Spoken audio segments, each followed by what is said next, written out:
एक बहुत बड़ी कमजोरी है जिसको हम अभी भी पार नहीं कर पाए।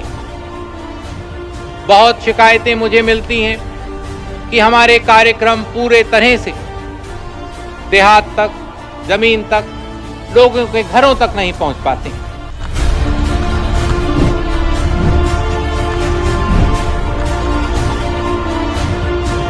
समस्या है ये तो सर। उसको जैसे कांवड़ पे उठा के ले आते हैं यहाँ तक तो उनका इलाज हो पाता है, अगर नहीं लाते तो उनका जान चली जाती है।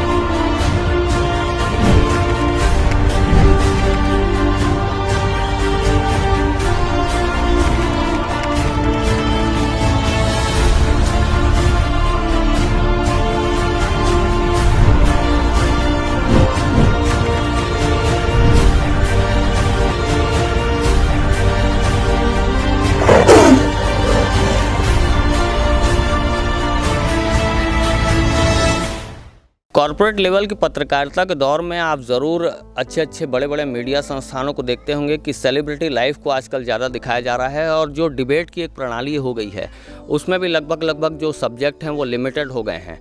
तो इन सब्जेक्ट्स और इस तरह की पत्रकारिता के बीच में जो असल नायक हैं, महानायिका हैं, उनकी खबरें दब सी जाती हैं। इन्हीं खबरों को आज आप तक पहुँचाने की कोशिश करूँगा। मैं इस वक्त बैठा हूँ कुल्हाड़ी घाट गाँव में, जहाँ पर ये जो गरियाबंद ज़िला है, गरियाबंद ज़िले के मैनपुर ब्लॉक है और मैनपुर ब्लॉक से टाइगर रिजर्व वनांचल क्षेत्र और नक्सल प्रभावित क्षेत्र है। और इस गांव में इसकी विशेषता आपको ये बता दूं कि आप ये जो तस्वीर देख पा रहे होंगे ये श्रीमती बल्दी बाई जी की तस्वीर है। और बल्दी बाई जी को इसलिए जाना जाता है, इस गाँव में बल्दी बाई जी को देवी समान पूजा जाता है।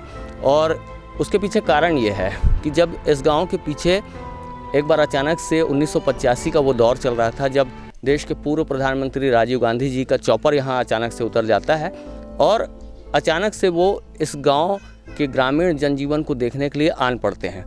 उसके बाद ये गांव कौतूहल में आ जाता है कि देश के प्रधानमंत्री उस वक्त के यहाँ अचानक से कैसे उतर गए और हमें मिलने आए हैं। पूरा गाँव दौड़ पड़ता है और उसी बीच राजीव गांधी जी को अचानक से भूख लग पड़ती है और यही वो शख्सियत हैं, यही वो माता जी हैं जिनका अभी देहावसान 2021 में हुआ है।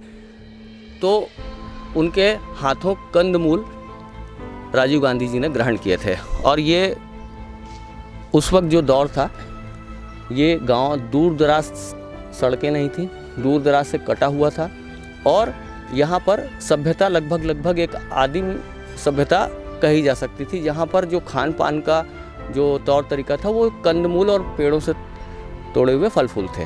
तो उस वक्त के दौर में और आज के जब गांव का हम दौरा करने निकले हैं, यहाँ तक पहुँचे हैं, आज और उस दौर में क्या परिवर्तन आया है, ग्रामीण यहाँ पर बैठे हुए हैं। सबसे पहले ये जानना चाहूँगा भाई, आपका नाम बताइएगा और ये बताइएगा कि राजीव गांधी जी जब आए थे तब क्या कौतूहल था गाँव में। मेरा नाम जलसा नेताम है, मैं कुल्हाड़ी घाट का रहने वाला हूँ और 1985 में राजीव जी आए थे। तब गांव में बिजली, पानी, सड़क आदि सभी बुनियादी सुविधाएं नहीं थी और हमारे पूर्वज कंदमूल खाकर रहते थे यहाँ पे हमारे गांव में। तो उसके आने के पश्चात हमारे गांव में बहुत सी सुविधाएं उपलब्ध हुई, जैसे अस्पताल, स्कूल, आंगनवाड़ी से लेकर बिजली तक यहाँ पर पक्की रोड तक उपलब्ध हुई है। पर भी हमारे गांव में कुछ यहाँ के आश्रित गांव हैं जो पहाड़ी के ऊपर बसे हैं, उनमें रोड की असुविधा के कारण स्कूल, स्वास्थ्य सुविधाएं अभी तक उपलब्ध नहीं है। विशेषकर पिछड़ी जनजाति कमार यहाँ पे पहाड़ों पर निवास करते हैं। समस्याओं के बारे में थोड़ी सी आगे अपन जानकारी लेंगे। सबसे पहले आप बल्दी बाई जी के बारे में बताएंगे। बल्दी बाई जी राजीव जी से जब यहाँ पे आए थे तो उनको कंदमूल खिलाए थी और अपने जो हमारे आदिवासी जनजीवन के बारे में उनके साथ अपने दुख व्यक्त की थी। जो उस वक्त का दौर था, संघर्ष का दौर था, आज ये दौर कितना बदला है? क्या लगता है कि आप लोगों को आज जैसे आदिवासी क्षेत्र है, वनांचल क्षेत्र है, नक्सल प्रभावित क्षेत्र है, यहाँ पर जनजीवन कितना बदला है? अभी रोजगार के साधन हैं आप लोगों के पास? रोजगार के साधन नहीं है सर, बहुत चेंज नहीं हुआ है अभी, बस कुछ सुविधाएं उपलब्ध मूलभूत हुई है, वो भी ग्राम पंचायत कुल्हाड़ी घाट में ही, बाकी आश्रित ग्रामों में कुछ भी नहीं के बराबर है। रोजी रोटी के लिए क्या करते हैं आप लोग, घर चलाने के लिए क्या करते हैं? रोजी रोटी के लिए बांस बर्तन बनाते हैं सर। और जैसे सरकार की बहुत सारी योजनाएं हैं, केंद्र की भी हैं, राज्य सरकार की भी हैं, तो वो यहाँ पर आती हैं क्या? यहाँ लोगों को उससे रोज़गार मिलता है? कोई सरकारी नौकरी हो या सरकारी कामकाज हो, ठेका प्रथा से कोई कामकाज हो, इस तरह से कोई आप लोगों का रोजी रोटी के लिए यहाँ जरिया पहुँच रहा है? नहीं सर, 4-5 महीने बस रोज़गार गारंटी के अंतर्गत कार्य चलते हैं, उसके बाद बंद हो जाते हैं, उसके बाद फिर वही बांस बर्तन का काम चलता है सर। अच्छा, जैसे यहाँ जब आप बता रहे थे कि जब राजीव गांधी जी जब यहाँ आए थे अचानक से, और उस वक्त बहुत दूर दराज के क्षेत्रों से और अच्छी जगहों से ये एरिया कटा हुआ था, और यहाँ आदिवासी बाहुल्य क्षेत्र में जब चर्चा से पहले ये भी बता रहे थे कि लोगों के पास पहनने के लिए कपड़े भी नहीं रहते थे, खाने के लिए भी भूखमरी थी, कंदमूल खा के जीवन जीते थे। आज जैसे कि एक बात बताइएगा कि रहन सहन में दुनिया इतनी आगे निकलती जा रही है, शिक्षा के क्षेत्र में और भी अलग अलग क्षेत्र हैं उसमें आगे निकलते जा रहे हैं। राजीव गांधी जी के इस गांव में आना, बल्दी बाई जी का जो इतना मान सम्मान है इस गांव में, आपको ऐसा लगता है कि इस गांव की तस्वीर बदली कुछ? ज़्यादा तो नहीं बदली है सर। इस गांव में जो आजकल टेक्नोलॉजी का ज़माना है, जैसे इंटरनेट का, तो हमारे गांव में इसका भी नहीं है इंटरनेट, तो लोग दुनिया से परे हैं। अभी भी हमारे लाइफ स्टाइल चेंज नहीं हुआ है सर। अच्छा, यहाँ पर जैसे यहाँ या आसपास के और गांव हैं, उसमें अगर किसी की तबीयत ख़राब हो जाए, किसी को इमरजेंसी सर्विस लग जाए, तो उसके लिए क्या व्यवस्था है या नहीं है?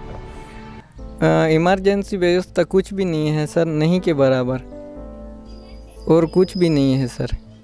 जैसे किसी के डिलीवरी का समस्या आ गए या किसी को कोई मेजर समस्या हो गई शरीर से संबंधित, तब क्या करते हैं आप लोग? सर वही पुरानी समस्या है ये तो सर, उसको जैसे कांवड़ पे उठा के ले आते हैं यहाँ तक, तो उनका इलाज हो पाता है, अगर नहीं लाते तो उनका जान चली जाती है। अस्पताल कितनी दूर पड़ता है आप लोगों से? यहाँ तो उप स्वास्थ्य केंद्र है कुल्हाड़ी घाट में, प्रायः बड़ी बीमारी होती है तो मैनपुर बड़ा अस्पताल है। रोजगार में भी ये गांव असहाय रहा है, जैसे कि चिकित्सा में भी आप सुन पा रहे हैं, चिकित्सा में भी वही स्थिति है। और जो हमारे भाई हैं वो 12वीं तक लगभग उन्होंने शिक्षा अर्जित की है, और बाकी यहाँ का जो ग्रामीण जनजीवन है, बहुत बड़ा वर्ग है जो अशिक्षित है आज की समय में भी। ये बताना कि यहाँ पर स्कूल आसपास में कितना तक है, और आगे जब पढ़ाई करनी रहती तो कैसे करते? यहाँ पे प्राथमिक स्कूल है सर, बाकी गाँव में कुल्हाड़ी घाट में बस ये हाई स्कूल है यहाँ पे 10वीं तक की, तो उसके पश्चात मैनपुर आगे की शिक्षा के लिए जाना पड़ता है। अच्छा, जैसे सड़क मार्ग है, पहुँच मार्ग है, आसपास के और गाँव हैं, तो जब बरसात का सीज़न आता होगा, नदी नाले उफान पर रहते होंगे, तो ये जनजीवन कितना कट जाता है? जो शहरी आबादी है या शहरी सुविधाएं हैं उससे कितना कट जाता है? और बहुत गंभीर समस्या है सर। इसमें से तो भूखमरी का समस्या हो जाता है, बीमारी आ जाने पर बहुत समस्या होता है सर। इसमें सरकार की कई सारी योजनाएं हैं, जैसे मोदी जी की योजना है कि हर व्यक्ति को पक्का मकान मिले, केंद्र की योजना है। तो आप लोगों को लगता है कि ये योजना यहाँ, जैसे शहरों में कई मकान बन के गरीबों को मिल रहे हैं, ये योजना यहाँ तक उस लेवल पे पहुँच पाई? नहीं सर, इसमें कुछ भी योजना नहीं है सर। इसमें जैसे आप लोग वनांचल क्षेत्र में रहते हैं, यहाँ ये टाइगर रिजर्व है, सीता नदी उदंती टाइगर रिजर्व के अंतर्गत जो गांव है वो ये यहाँ आश्रित गांव है, तो यहाँ पर जंगली जानवरों की समस्या रहती है? भालू की समस्या जो पहाड़ी गांवों में बहुत ज़्यादा इसका डर बना रहता है। अच्छा, जैसे कि आप लोग यहाँ, जैसे टाइगर रिजर्व है, यहाँ शेर देखे हैं कोई आप या आपके पूर्वज? जैसे यहाँ शेर का मूवमेंट वगैरह दिखता है कभी? शेर तो पहले दिखाई देता था, अब विलुप्त लगता है, कोई शेर नहीं है आजकल। तो ये ग्रामीणों की समस्याएं, देखिए जीवन इसी तरह से चलता है, और जीवन में लगभग बदलाव के जो आसार हैं वो कागज़ों में दिखते हैं। बहुत सारा विकास कागज़ों में बताया जाता है, बहुत सारी चीज़ें बड़े बड़े लोगों की ज़ुबानी आपको सुनने देखने को मिलेगी, लेकिन ये बल्दी बाई जी हैं। एक बार आपको इनका फिर से परिचय करा दूं। बल्दी बाई जी वही शख्सियत रही हैं, ये कुल्हाड़ी घाट गांव है, आप यहां से ग्राउंड ज़ीरो की रिपोर्टिंग देख रहे हैं। ये वही शख्सियत रही हैं जिनको एक गांव में एक देवी के समान दर्जा दिया गया है इस गांव में, कुल्हाड़ी घाट गांव में। और वो इसलिए दिया गया है कि राजीव गांधी जी जो देश के पूर्व प्रधानमंत्री थे, वो एक बार 1985 के दौर में इस गांव में आए थे और उसके बाद यहाँ उन्होंने कंदमूल खाए थे। लेकिन उस समय का जो जनजीवन और आज का जनजीवन लगभग कुछ विशेष बदला नहीं है। उस समय भी ये आदिवासी अंचल था, आज भी आदिवासी अंचल है। उस समय भी ये शहरी सुविधाओं से कटा हुआ था, आज भी लगभग सड़कें तो बन गई हैं, कुछ विकास थोड़ा बहुत हुआ है, लेकिन जो आज भी जो मूलभूत समस्याएं हैं, घर की समस्या है, पानी की समस्या है, शिक्षा की समस्या है, स्वास्थ्य की समस्या है और रोज़गार की समस्या है, भूखमरी की भी समस्या है। इन ग्रामीणों को आज भी जो खाने का जो अन्न मिलना चाहिए 2 वक्त का, वो भी ठीक से नहीं मिल पाता। तो आज सोचिए ज़रा, इन चीज़ों को जो बड़े बड़े नेताओं के दौर से वादा किया जाता है, जो बड़ी बड़ी योजनाएं संचालित होती हैं, आसपास के और भी जो डेवलपमेंट जो प्रभावित क्षेत्र हैं, आदिवासियों के नाम पे बहुत बड़े बड़े फंड आते हैं, तो कम से कम ग्रामीणों के जो समुचित विकास को कागजों में न रखें, ग्रामीणों का जो समुचित विकास है उसको धरातल पे भी करके दिखाएं। यही संदेश देने की कोशिश नेशन फर्स्ट ABK न्यूज़ कर रहा है। छत्तीसगढ़ के गरियाबंद जिले से मैनपुर ब्लॉक के कुल्हाड़ी घाट गाँव से ग्राउंड ज़ीरो की report nation first ABK news के लिए मैं हूं शशिकांत तिवारी। गांधी जी ने कहा था कि स्वराज की मेरी कल्पना ये नहीं कि सत्ता कुछ ही लोगों के हाथ में आ जाए, बल्कि ये है कि जनता में सत्ता का दुरुपयोग रोकने की क्षमता पैदा हो।